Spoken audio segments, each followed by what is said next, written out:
Hi, Adam Giles. I'm back today to read Chapter 4 to you from the book, From the Mixed Up Files of Mrs. Basil E. Frankweiler. Claudia and Jamie awoke very early the next morning. It was still dark. Their stomachs felt like tubes of toothpaste that had been all squeezed out, giant economy-sized tubes. They had to be out of bed and out of sight before the museum staff came on duty. Neither was accustomed to getting up so early, to feeling so unwashed or feeling so hungry. They dressed in silence.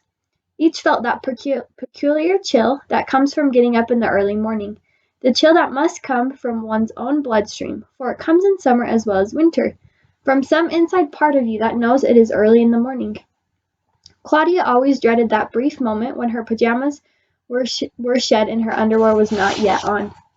Even before she began undressing, she always had her underwear laid out on the bed in the right direction, right for getting into as quickly as possible. She did this now too. But she hurried less, pulling her petticoat down over her head. She took good long whiffs of the wonderful essence of detergent and a clean Dacron cotton, which floated down with the petticoat. Next to any kind of elegance, Claudia loved good, clean smells. After they were dressed, Claudia whispered to Jamie, "Let's stash our book bags and instrument cases before we man our stations." They agreed to scatter their belongings. Thus, if the museum officials found one thing, they wouldn't necessarily find all. While still at home, they had removed all identification on their cases, as well as their clothing. Any child who has watched only 1 month's worth of television knows to do that much. Claudia hid her violin case in a sarcophagus that had no lid. It was well above eye level, and Jamie helped hoist her up so that she could reach it. It was a beautifully carved Roman marble sarcophagus. She hid her book bag behind a tapestry screen in the rooms of French furniture. Jamie wanted to hide his things in a mummy case, but Claudia said that would be unnecessarily complicated. The Egyptian wing of the Metropolitan was too far away from their bedroom. For the number of risks involved, it might as well be in Egypt.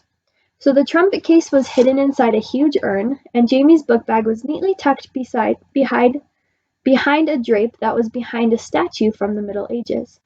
Unfortunately, the museum people had fastened all the drawers of their furniture so that they couldn't be opened. They had never given a thought to the convenience of Jamie Kincaid. Manning their stations meant climbing back into the booths and waiting during the perilous time when the museum was open to the staff, but not to visitors. They washed up, combed their hair, and even brushed their teeth. Then began those long moments. The first morning, they weren't quite sure when the staff would arrive, so they hid good and early. While Claudia stood crouched down waiting, the emptiness and the hollowness of the museum corridors filled her stomach. She was starved. She spent her time trying not to remember delicious things to eat. Jamie White made one sly error that morning. It was almost enough to be caught. When he heard the sound of running water, he assumed that some male visitor was using the men's room to wash up. He checked his watch and saw that it was 10:05. He knew that the museum officially opened at 10 o'clock, so he stepped down to walk out of his booth. It was not, however, a museum visitor who had turned on the water tap. It was a janitor filling his bucket. He was leaning down in the act of wringing out his mop when he saw Jamie's legs appear from nowhere, and then saw Jamie emerge. "Where did you come from?" he asked. Jamie smiled and nodded. "Mother always says that I am from heaven." He bowed politely and walked out, delighted with his brush with danger. He could hardly wait to tell Claudia. Claudia chose not to be amused on so empty a stomach. The museum restaurant wouldn't open until 11:30, and the snack bar wouldn't open until after that, so they left the museum to get breakfast. They went to the automat and used up $1's worth of Bruce's nickels. Jamie allotted 10 nickels to Claudia and kept 10 for himself. Jamie bought a cheese sandwich and coffee. After eating these, he still felt hungry and told Claudia he would have 25 cents more for pie if she wished. She could have 25 more cents for pie if she wished. Claudia, who had eaten cereal and drunk apple juice, scolded him about the need to eat properly. Breakfast food for breakfast and lunch food for lunch. Jamie countered with complaints about Claudia's narrow-mindedness. They were better organized that second day. Knowing that they could not afford more than 2 meals a day, they stopped at a grocery store and bought small packages of peanut butter crackers for the night. They hid them in various pockets of their clothing. They decided to join a small group for lunch at the snack bar. There were certainly enough to choose from. That way their faces would always be part of the crowd. Upon their return to the museum, Claudia informed Jamie that they would take advantage of the wonderful opportunity they had to learn and to study. No other children in all the world since the world began had had such an opportunity. So she set forth for herself and for her brother the task of learning everything about the museum, one thing at a time. Claudia probably didn't realize that the museum has over 365,000 works of art. Even if she had, she could not have been convinced that learning everything about everything was not possible. Her ambitions were as enormous as as multi-directional as the museum itself. Every day they would pick a different gallery, about which they would learn everything. He could pick first, she would pick second, he third, and so on, just like the television schedule at home. Jamie considered learning something every day outrageous. It was not only outrageous, it was unnecessary. Claudia simply did not know how to escape. He thought he could put a quick end to this part of their runaway career. He chose the galleries of the Italian Renaissance. He didn't even know what the Renaissance was, except that it sounded important and there seemed to be an awful lot of it. He figured that Claudia would soon give up in despair. When she gave Jamie first pick, Claudia had been certain that he would choose arms and armor. She herself found these interesting. There was probably 2 days' worth of learning there. Perhaps she might even choose the same on the second day.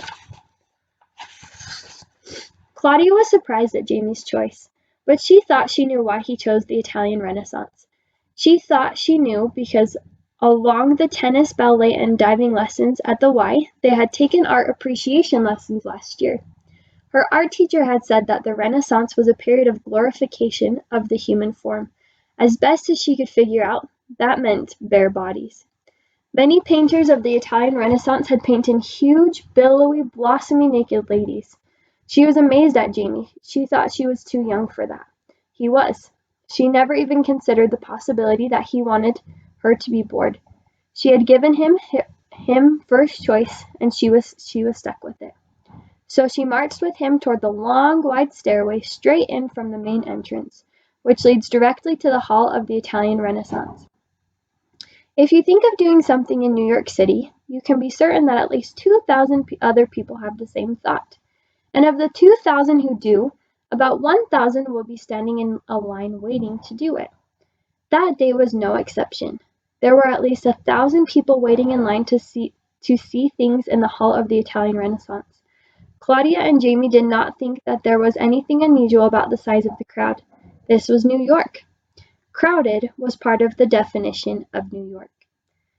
To many art experts, Saxenberg, crowded is a part of the definition of the Italian Renaissance too.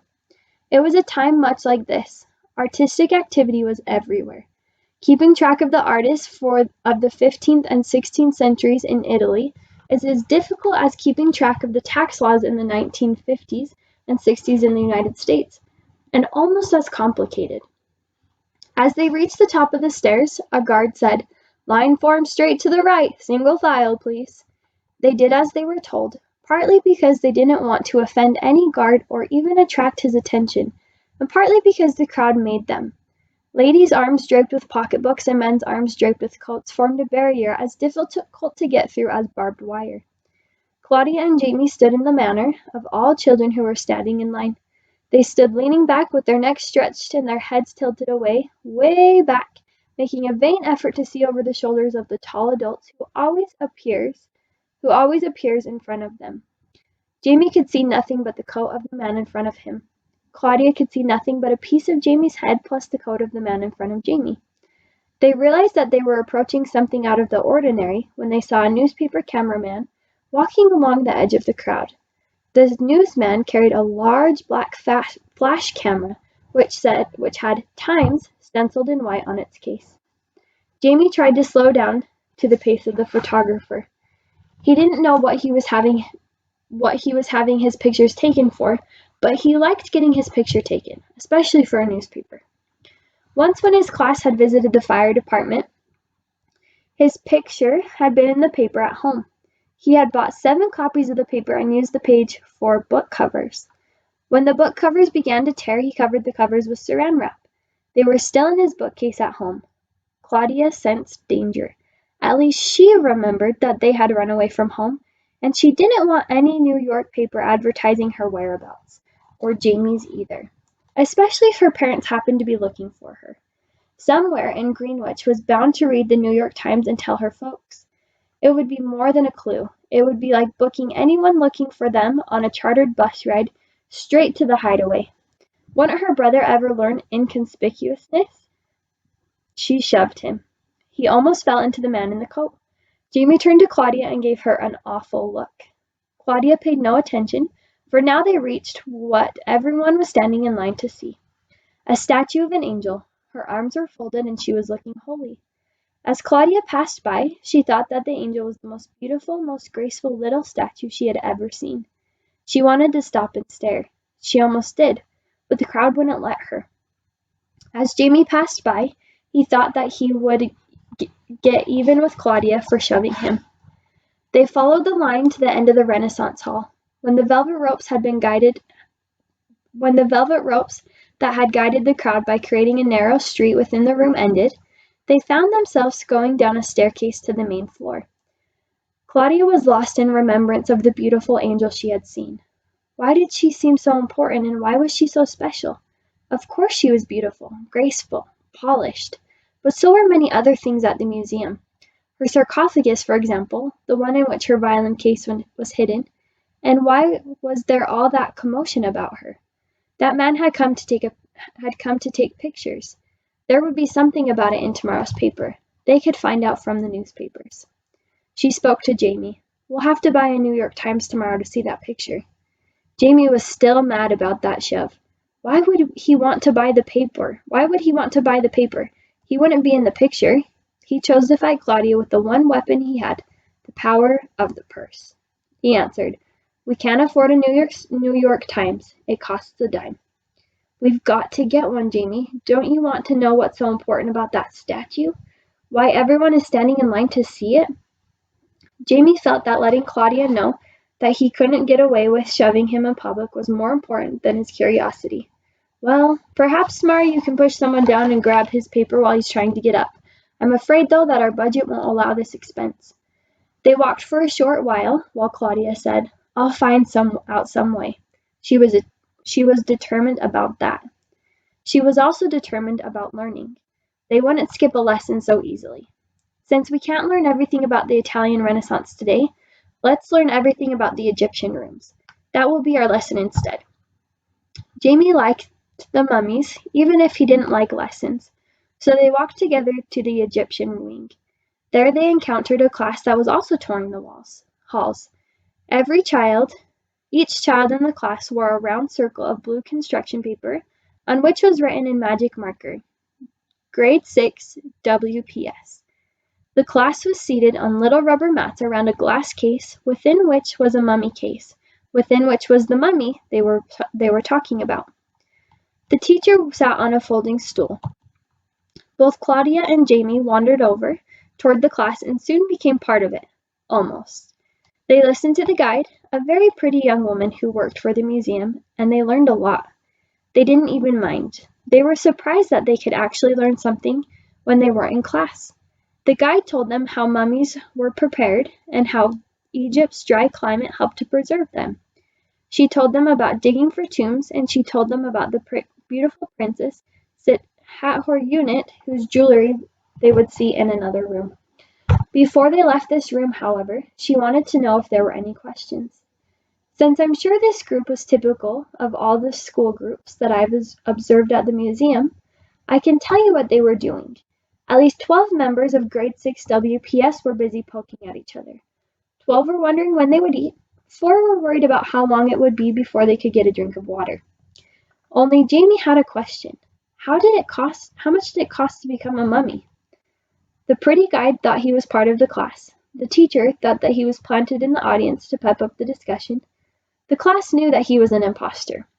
When they bothered to notice Claudia,